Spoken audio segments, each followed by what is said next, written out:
अब देखिए एक बार वो मैं आपको बोल के बता देता हूँ इसमें क्या लिखना है आपको। पहली बात तो आपको प्रश्न याद रखना है कि एक सीधे धारावाही चालक तार के कारण, धारावाही शब्द जब भी आपको आए समझो कि उस चालक में धारा प्रवाहित हो रही है, ठीक है ना। एक सीधे धारावाही चालक तार के कारण किसी बिंदु पर चुंबकीय क्षेत्र की तीव्रता अपने को ज्ञात करनी है। या तो सीधे धारावाही चालक तार के नाम से आएगा, या फिर अनंत लंबाई के चालक तार के कारण आएगा, या फिर ऋजु रेखी जैसा लिखा जाता है।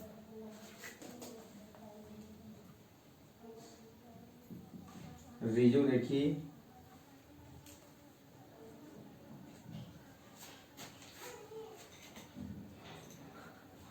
ऋजु रेखी चालक तार के कारण किसी बिंदु पर चुंबकीय क्षेत्र की तीव्रता। तो इसमें देखिए ये अपन ने एक सीधा चालक तार बनाया। अब ये चालक तार जो है इसमें अपन प्रश्न में लिख चुके हैं कि ये धारावाही मतलब इसमें धारा प्रवाहित हो रही है, तो इसलिए यहाँ पर मैंने ये I धारा प्रवाहित की, जिसके कारण इस तार के मध्य बिंदु O से D दूरी पर, ये तार का मध्य बिंदु है मतलब बीच का बिंदु है, इसके मध्य बिंदु O से D दूरी पर बिंदु P पर हमें चुंबकीय क्षेत्र की तीव्रता ज्ञात करनी है। अभी अपन ने ये बोला है कि किसके कारण ज्ञात करनी है और कहां पर ज्ञात करनी है। धारा I के कारण ज्ञात करनी है और बिंदु P पर निकालना है, ठीक है ना। मतलब ये उसका कारण है।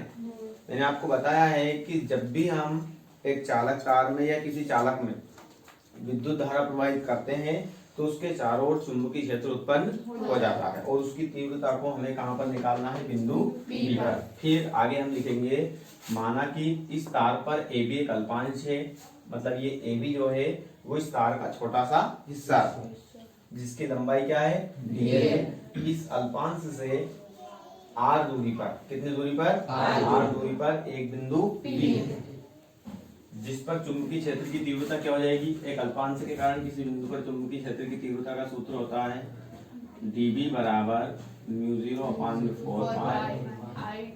I dl sin थीटा बटे में r। ये होता है अपन ने बायोट नियम में देखा था इसको दे देंगे हम समीकरण 1। अब देखिए, अब यहाँ पर बिंदु B से, यहाँ पर देखो आपने इस बिंदु B से यहाँ पर ये लंब डाला है ना, तो यहाँ पे बनने वाला कोण हो सकता है आपका थीटा। तो बिंदु B से AP पर लंब क्या डाला है आपने, BC। बिंदु B से AP पर लंब क्या डाला आपने, BC। तब साइन थीटा बराबर, साइन थीटा बराबर क्या होता है आपको पता है, लंब बटे कर्ण होता है ना। तो यहाँ पर देखो साइन थीटा बराबर, अब इसमें लंब, यहाँ पर देखो यहाँ पे लिख लेना थोड़ा सा, अपन ने एक चीज ये लिखी है, त्रिभुज ABC में कौन सा त्रिभुज ले रहे हैं अपन, ABC। ये छोटा सा त्रिभुज दिखा है आपको, त्रिभुज ABC में साइन थीटा बराबर होता है आपका लंब बटे कर्ण, है ना। अब इसमें लंब ढूंढिए आप, क्या होगा, लंब क्या होगा, थोड़ा सा ध्यान दीजिए, मैंने अभी यहाँ पर लिख रखा है ये लंब क्या है, BC। ये BC लंब है और जिस पर लंब डाला जाता है वो होता है आधार। ये भुजा क्या होगी, आधार। तो ये क्या होगी, कर्ण, ठीक है। यानी कि BC हो जाएगा लंब और कर्ण क्या हो जाएगा आपका AB।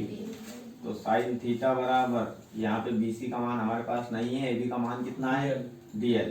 DL का गुणा हम इधर करेंगे, यानी कि यहाँ पर DL का गुणा यहाँ पे करोगे आप तो DL साइन थीटा बराबर क्या बच जाएगा आपका, इसको दे देंगे आप समीकरण नंबर 2। अब आगे चलिए, अब अभी अपन ने त्रिभुज ABC लिया था, अब लेंगे हम त्रिभुज BCP। ये यहाँ पर अपना मार्क कर रखा है, ठीक है। त्रिभुज BCP में, त्रिभुज BCP में अभी यहाँ पे देखिए थीटा बन रहा था कौन, तो मैंने यहाँ पे क्या लिखा, साइन थीटा। अब लेकिन यहाँ पे क्या बन रहा है, DL का, क्या बन रहा है, DL का। यहाँ पर थीटा बन रहा था, यहाँ पे साइन थीटा लिखा, यहाँ पर डी अल्फा बन रहा है, तो यहाँ पर क्या लेंगे अपन साइन डी अल्फा। तो साइन डी अल्फा बराबर भी वही होगा अपना लंब बटे कर्ण। यहाँ पर लिख चुके हैं ना अपन साइन थीटा बराबर लंब बटे कर्ण, तो साइन डी अल्फा बराबर भी क्या होगा लंब बटे कर्ण। लंब तो अपना वही रहेगा बीसी, है ना, और कर्ण क्या होगा आपका, या तो देखो ये दूरी लोगे तो भी इसकी दूरी आर है, ये वाली दूरी लोगे तो इसका मान भी क्या है आर। ठीक है, तो कोई सा ले लो, तो बीसी बटे आर, आर का गुणा इधर कर दीजिए, तो ये हो जाएगा आर साइन डी अल्फा बराबर पे बीसी। अब यहाँ पे हम लिखेंगे यदि डी अल्फा अत्यंत छोटा हो, डी अल्फा क्या हो अत्यंत छोटा हो। अत्यंत छोटा होने का मतलब है कि ये जो डी अल्फा है इसका मान साइन के कारण बड़ा है, यहाँ पर किसके कारण बड़ा है डी अल्फा साइन के कारण। यदि ये छोटा होगा तो यहाँ से साइन हट जाएगा, मतलब ये हो जाएगा आपका आर डी अल्फा। यहाँ पर ये बड़ा किसके कारण दिख रहा था अपने को साइन के कारण, यदि अत्यंत छोटा हुआ तो यहाँ से साइन हट जाएगा, मतलब क्या बच जाएगा आर डी अल्फा बराबर पे बीसी। इसको दे देंगे आप इक्वेशन नंबर 3, समीकरण 2 व 3 से।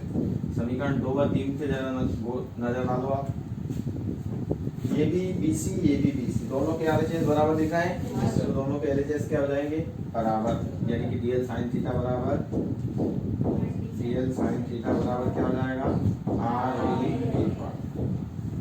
अब इसमें देखिए समीकरण 1 में मान रखने पर, अब ये मान किसका रख रहा हूँ, समीकरण 1 में हम मान रखेंगे डीएल साइन थीटा का, डीएल साइन थीटा लिखा है, इस स्थान पर क्या लिखोगे आप आर डी अल्फा। तो लिखिए डीबी बराबर 0/4 पाई, ऐसा कैसे ही आई डीएल साइन थीटा के स्थान पर क्या लिखने वाले हैं आप आर डी अल्फा, बटे में क्या चल रहा है आर स्क्वायर, आर स्क्वायर, एक आर से एक आर कट जाएगा। डीबी बराबर आपके पास क्या बच जाएगा, डीबी बराबर 0/4 पाई आई डी अल्फा, बटे में क्या बचा आर। अब लेकिन यहाँ पर थोड़ा सा देखना, यहाँ से इस बिंदु तक की दूरी क्या है डी, अपने को इस बिंदु O से बिंदु P पर तीव्रता निकालनी है, तो यहाँ तक की दूरी है क्या D, यानी कि अपने को D के रूप में आंसर लाना, किसके रूप में लाना है D के रूप में, लेकिन यहाँ पर क्या है R है। तो हम क्या करेंगे, यहाँ से इस R का करेंगे विलोपन। अब R का विलोपन कैसे होगा वो देखिए, यहाँ पर लेंगे हम त्रिभुज, इसको समीकरण नाम दे दो आप 4, है ना, त्रिभुज BOP, त्रिभुज BOP में। अब यहाँ पर थोड़ा सा देखना, अभी तक अपन ने साइन लिया था, लेकिन इसमें आपको दिख रहा है कि ये लंब है, ये आधार है, और ये क्या होता है कर्ण। तो अपने पास आधार और कर्ण का मान है, किस किस का मान है आधार और कर्ण का। तो आधार बटे कर्ण बराबर क्या होता है, आधार बटे कर्ण बराबर होता है कोस थीटा। क्या होता है कोस थीटा, यानी कि कोस थीटा के स्थान पर इसमें क्या है अल्फा, तो कोस अल्फा बराबर हो जाएगा D/R। ये आपका आधार है ऊपर वाला, और बटे में क्या है कर्ण। यहाँ पे इसके बराबर लिख देता हूँ मैं आधार बटे कर्ण। ठीक है, अब हमें किसका मान निकालना है R का, R का मान निकालना है, तो इस R को कोस के स्थान पे पहुंचा दो, कोस को R के स्थान पे पहुंचा दो, यानी कि R बराबर हो जाएगा D/cos अल्फा। हो गया, ये R का मान रख देंगे आप समीकरण 4।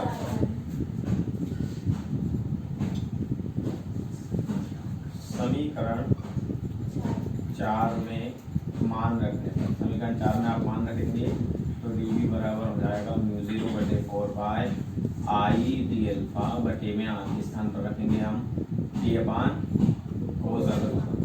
अरे ये जो आर था ना, ये स्टार के स्थान पर अपन ने ये वाला मान रख दिया।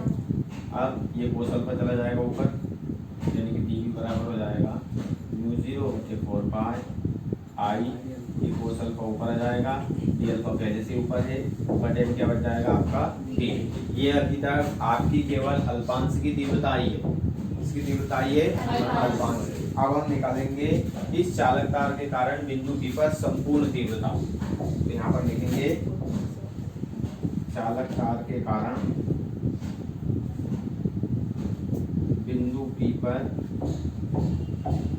संपूर्ण तीव्रता निकालेंगे अपन समाकलन से। कहाँ से निकाली जाएगी ये?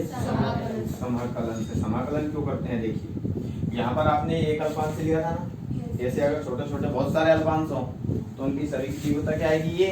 अब उन सभी तीव्रताओं का योग करने के लिए करते हैं अपन समाकलन। समाकलन का मतलब यहाँ पर होता है सभी तीव्रताओं का योग। किसी भी चीज का मतलब तीव्रता हुई या फिर बल हुआ, कोई सी भी चीज का अगर अपने को योग करना है तो वो अपन किसके माध्यम से कर सकते हैं? समाकलन के। यहाँ पे देखिए इधर किसका समाकलन हो जाएगा? इधर समाकलन हो जाएगा μ0/4 I cos alpha D alpha बटे में डी। अब देखिए इसमें जो समाकलन होगा आपका वो किधर कैसे होगा देखिए, यहाँ पर अल्फा कौन बन रहा है ना, तो इधर रहेगा आपका माइनस अल्फा और इधर रहेगा प्लस अल्फा। आपने कभी कभार ये ग्राफ बनाया होगा, ये आपका एक्स अक्ष होता है, ये वाई अक्ष होता है। इसमें इधर एक्स के मान धनात्मक रहते हैं, इधर एक्स के मान ऋणात्मक, इधर वाई के मान ऋणात्मक रहते हैं और इधर वाई के मान है ना। तो अभी अपना जो ग्राफ है वो केवल इतना सा है ना। अब इसमें अगर इधर वाला देखें तो ये प्लस वाला होगा और ये नीचे वाला काय का होगा? मतलब ऊपर वाला जो अल्फा रहेगा वो प्लस का और नीचे वाला माइनस का। तो ये माइनस अल्फा से प्लस अल्फा हो जाएगी समाकलन की लिमिट। तो देखिए समाकलन, यहाँ पे इस डीवी का समाकलन कर रहे हैं अपन, तो संपूर्ण समाकलन के यहाँ पे लगा दिया जाता है 0, मतलब O। इसका अर्थ से क्या हो जाता है? संपूर्ण समाकलन। ठीक है, यहाँ पर अब देखो डीवी का समाकलन क्या हो जाएगा? बी यहाँ से ये माइनस अल्फा से प्लस अल्फा, इसकी लिमिट μ0/4 I/d, ये हो जाएगा बाहर I/d। ये बाहर क्यों होता है? क्योंकि यहाँ पर ये जो आपका डी अल्फा है ना, इस डी अल्फा से अपने को ये मालूम पड़ता है कि समाकलन किसके सापेक्ष होगा। यदि यहाँ पर इस अल्फा के स्थान पर x होता तो x के सापेक्ष, y होता तो y के सापेक्ष, z होता तो z के सापेक्ष। लेकिन यहाँ पर क्या है? अल्फा है तो अल्फा के सापेक्ष। अब अल्फा वाली राशि कौन सी है आपके पास में? कोस अल्फा है, यानी कि समाकलन के अंदर कौन बचेगा? Cos alpha. ठीक है, अब ये b बराबर समाकलन माइनस अल्फा से प्लस अल्फा, सॉरी ये μ0/4 I/d ऐसा कैसे उतार लो। यहाँ पे इस कोस अल्फा का समाकलन हो जाता है आपका साइन अल्फा। कोस अल्फा का समाकलन क्या होता है? साइन अल्फा, यानी कि ये माइनस अल्फा से प्लस अल्फा इसकी लिमिट। अब b बराबर μ0/4 I/d ऐसा कैसे ही। अब रखेंगे अपन लिमिट, तो लिमिट में क्या होता है? सबसे पहले ऊपर वाली लिमिट माइनस नीचे वाली, यानी कि साइन अल्फा के स्थान पर पहले प्लस अल्फा माइनस, फिर अल्फा के स्थान पर क्या आएगा? माइनस। b बराबर μ0/4 I/d ऐसा कैसे। यहाँ पर देखिए ये जो प्लस अल्फा है यहाँ पर कितने डिग्री का कोण बना रहा है, और ये माइनस अल्फा यहाँ पर कितने डिग्री का कोण बना रहा है? 90 डिग्री। मतलब कहने का कि ये जो साइन प्लस अल्फा लिखा है इसके स्थान पर क्या आ सकता है? 90 डिग्री, क्योंकि इसके द्वारा यहाँ पर बनने वाला कोण कितना है? 90। ये माइनस और ये माइनस क्या हो जाएगा? प्लस। इसके द्वारा भी कितना कोण बन रहा है? 90 डिग्री। तो b बराबर μ0/4 I/d, ये साइन 90 का मान 1 प्लस साइन 90 का मान 1। तो b बराबर μ0/4 I/d, और एक कितना हो जाएगा? 2 I/d, और इसका मात्रक क्या होता है? ठीक है, याद रखना एक सीधे चालक के कारण किसी बिंदु पर तीव्रता क्या निकलती है? अब इसमें इसके पहले वाले व्यंजक में हमने ये लिखा था कि यदि कुंडली में फेरों की संख्या n हो, तो यहाँ पर कुंडली है ही नहीं, है ना, तो इसमें कोई n का गुना अपने को नहीं करना। ठीक है ना। और एक चीज और, ये जो समाकलन करते हैं ना, बायो वाले स्टूडेंट हो आप लोग, तो मैं आपको बता देता हूँ कोस अल्फा का समाकलन होता है आपका कोस एक्स का समाकलन, कोस एक्स dx बराबर होता है साइन एक्स और साइन एक्स dx। बराबर होता है माइनस cos x। ये याद रखना सब, ये मैंने x के सापेक्ष बताया है, लेकिन यहाँ पे अल्फा के सापेक्ष। ठीक है,